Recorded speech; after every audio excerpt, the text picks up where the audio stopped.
Bonsoir à tous, bienvenue à ce flash d'information. Le président du COSIM, Cheikh Aïma Traoré Mamadou, rappelé à Dieu mardi, a été inhumé aujourd'hui. Le guide suprême de la communauté musulmane repose à jamais au cimetière de Williamsville. Il a été porté en terre dans la stricte intimité familiale ce jeudi. Après la prière de 13 heures avant son inhumation, le président du Conseil supérieur des imams, des mosquées et des affaires islamiques a eu droit à une prière mortuaire à la grande mosquée de la Riviera Golf à Cocody. Voilà, le président du COSIM part au moment où se tient le Ramadan, en pleine période de jeûne de la communauté musulmane. C'est aussi une période de grande consommation de certaines denrées comme le sucre, le riz, le lait. Mais qu'en est-il de la disponibilité de ces produits sur le marché? Le ministre du Commerce et de l'Industrie, Souleymane Derassouba, est en visite de terrain pour se faire une idée de l'approvisionnement en qualité et en quantité de ces denrées de première nécessité. On n'oublie pas aussi de lutter contre ce virus qui fragilise l'humanité depuis plus d'1 an maintenant, le coronavirus. Les autorités sanitaires en Côte d'Ivoire sensibilisent les populations afin qu'elles se fassent vacciner.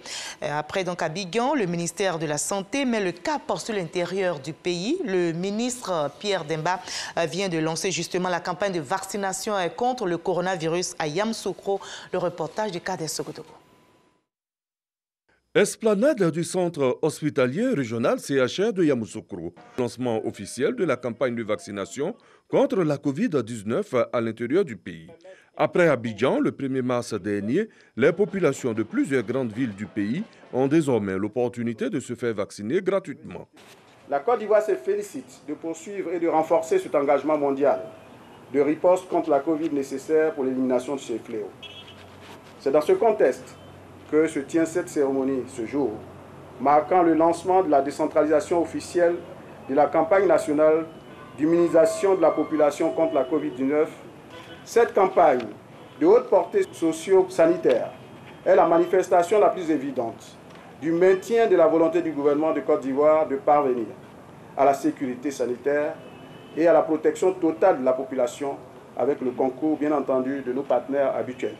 Il y a lieu de recourir désormais à l'immunité collective à travers la vaccination contre la Covid-19. Tour à tour, chefs traditionnels, guides religieux, forces de défense et de sécurité vont recevoir leur première dose avant de revenir dans un mois. Les autorités locales déjà vaccinées invitent la population à saisir cette aubaine. Il faut se faire vacciner. Monsieur le ministre et moi-même, nous nous sommes fait vacciner. Donc nous ne vous disons pas de faire quelque chose que nous ne faisons pas. Et j'invite les populations de Yamoussoukro à se faire vacciner massivement. Nous sommes privilégiés parce que nous faisons partie des premières villes en Côte d'Ivoire qui bénéficient de cette décentralisation. Donc à la suite de monsieur le gouverneur, je voulais remercier monsieur le Premier ministre, monsieur le ministre et surtout le saluer et le féliciter. À ce jour, plus de 76 000 personnes se sont faites vacciner en Côte d'Ivoire. Yamoussoukro bénéficie de 10 000 doses.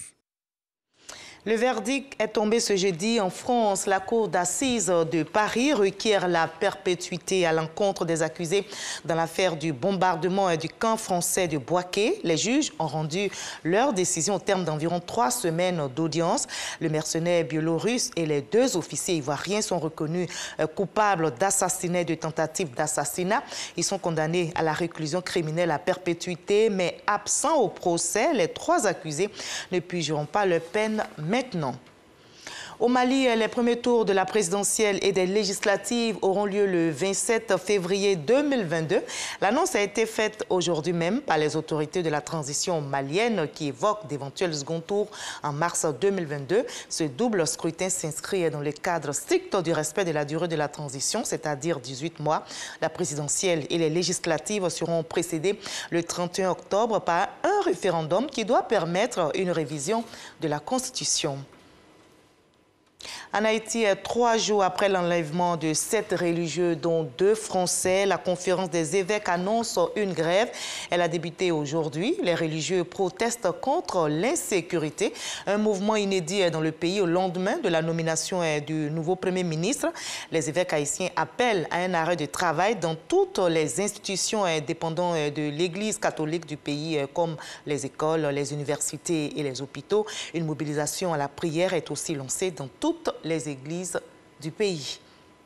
On va se retrouver à 20h pour la grande édition, mais juste après ce Flash Info, suivez l'info régionale pour avoir toutes les nouvelles de nos régions ici en Côte d'Ivoire. Allez, à tout à l'heure, à 20h.